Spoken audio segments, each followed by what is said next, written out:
చేస్తున్నాను. మరి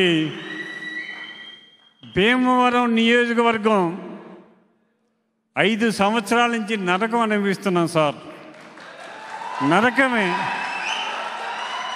ఆ నరకం పోవాలి, రామరాజ్యం రావాలి, కళ్యాణ్ గారు అధికారంలోకి రావాలి, ఆ నరరూప రాక్షసులను అంతమొందించాలనే ఆలోచనతోటి నేను జనసేనలోకి చేరటం జరిగింది. మరి ఇప్పుడు వరకు చిన్నబాబు గారు ఇతర పెద్దలందరూ కూడా 5 సంవత్సరాల నుంచి పార్టీ కోసం ఎంతో కృషి చేశారు, కష్టపడ్డారు. వారందరికీ కూడా అభినందన తెలియజేస్తూ నేను కూడా ఈ రోజు నుంచి మీతో ఉండి మీ వెంట నడిచి కళ్యాణ్ గారిని గెలిపించి మనం బ్రహ్మాండమైన రాజ్యాధికారంలోకి రావాలని నా ఆశ, నా ఆశయం. ముఖ్యంగా నా అభిమానులకు చెప్పేది ఏంటంటే, నిన్న 11 గంటలకు నాకు తెలిసింది సార్ రేపు జాయినింగ్ అని. ఒక్క ఫోన్ కాల్కి ఇంతమంది వచ్చారు. ఒక్క ఫోన్ కాల్కి, ఒక్క ఫోన్ కాల్కి సుమారుగా 200 కార్లు వేసుకొచ్చారు సార్. అది మీ మీద ఉన్న అభిమానం, నా మీద ఉన్న అభిమానం. మరి నేను మీ అందరికీ చెప్పేది ఒకటే, అంజిబాబు గారు శాంతంగా ఉంటారో, కార్యకర్తలను కాసుకుంటారో లేదో, ఈ 5 సంవత్సరాల నుంచి నరకయాతన పడుతున్నాం. మా మీద ఎస్సీ ఎస్టీ కేసులు, ఎన్నో కేసులు. ఇప్పుడేనండి మేము అక్కడ భోజనాలు చేస్తుంటే మచ్చిపూర్ నుంచి కేసు పెట్టిన 14 మంది వెనకాల వచ్చి భోజనాలు చేశారండి. ఏలూరు కోర్టు నుంచి వచ్చి మచ్చిపూరులో ఇంతవరకు భారతదేశ చరిత్రలో నాయకుడు కరపుచుని కొడతాం మనం ఎక్కడ చూడాల, ఒక్క భీమవరం నియోజకవర్గంలోనే చూసాం. నాయకుడు అనేవాడు ఆర్డర్ వేస్తాడు, అలా చేయండి ఇలా చేయండి అని. ఆయనే కర్రుచ్చుకుని యుద్ధం చేసిన గొప్ప నాయకుడిని మనం భీమవరంలో ఎన్నుకున్నాం. అది మన పరిస్థితి. ఈ రోజున మీ అందరికీ మాటిస్తున్నా, నా ప్రాణం ఉన్నంత వరకు నేను పవన్ కళ్యాణ్ గారితో జీవిస్తాను, వారి అడుగు జాడల్లో నడుస్తాను. ఎందుకంటే నేను 4 ముఖ్యమంత్రులను చూశాను. నిజాయితీగా పరిపాలన చేయాలి అనే తపనున్న ఏకైక నాయకుడు ఎవరంటే మన కళ్యాణ్ గారు.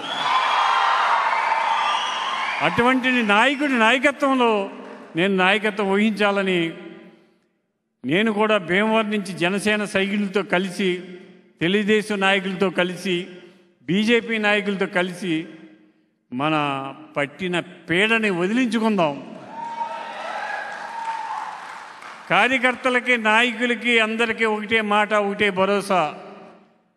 నా ప్రాణం ఉన్నంత వరకు నా కార్యకర్తను కానీ, నా నాయకుడిని కానీ ఏగ వాలిందంటే అవతల వాడు ప్రాణం తీసేదాకా నిద్రపోను.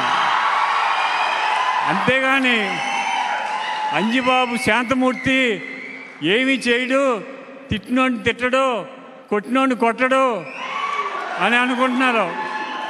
మనల్ని కొట్టిన వాడిని ఒక దెబ్బ కొడితే వాడిని 10 దెబ్బలు కొడతాను. దాంట్లో ఏమాత్రం సందేహం లేదు.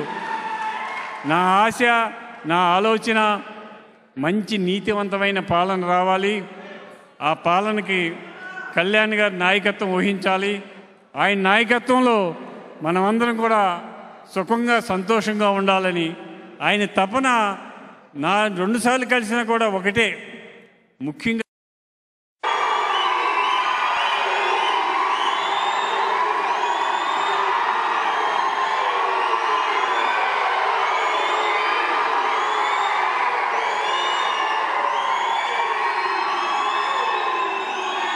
పోటీలో గెలిపించి 2029లో మనం ముఖ్యమంత్రిని చేయాలి కళ్యాణ్ గారిని.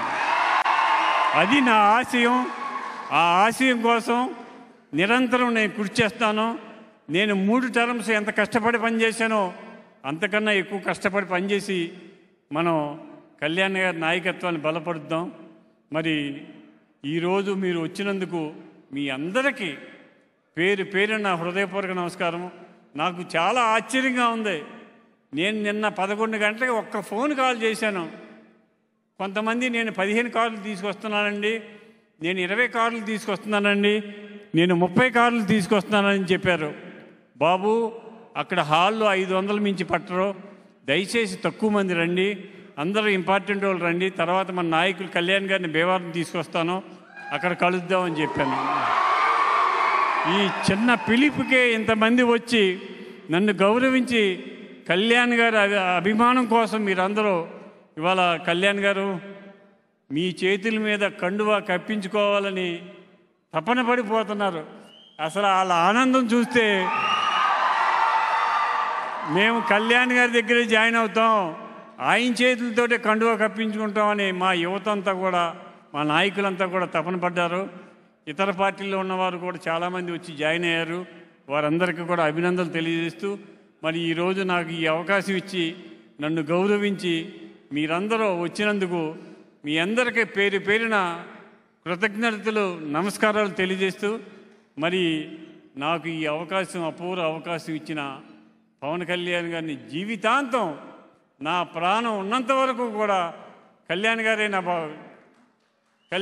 నా గుండె. నా గుండె చప్పుడు ఎవరంటే కళ్యాణ్.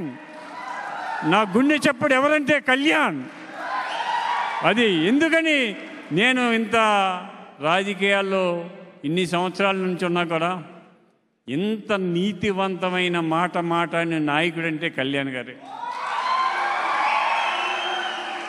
మీరైనా సరే ఆయనతో ఒక్కసారి మాట్లాడితే తన్మయత్వం చెందేస్తాం. అటువంటి మహానుభావుడు.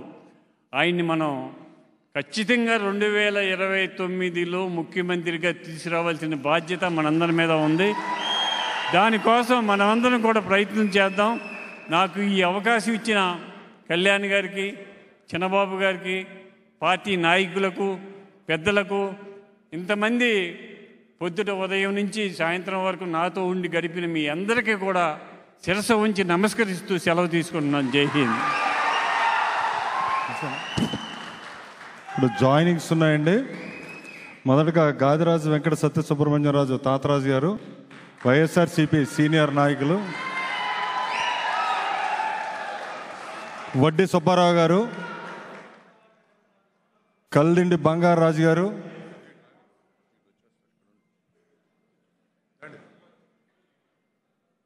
చింతలపాటి బంగారాజు గారు,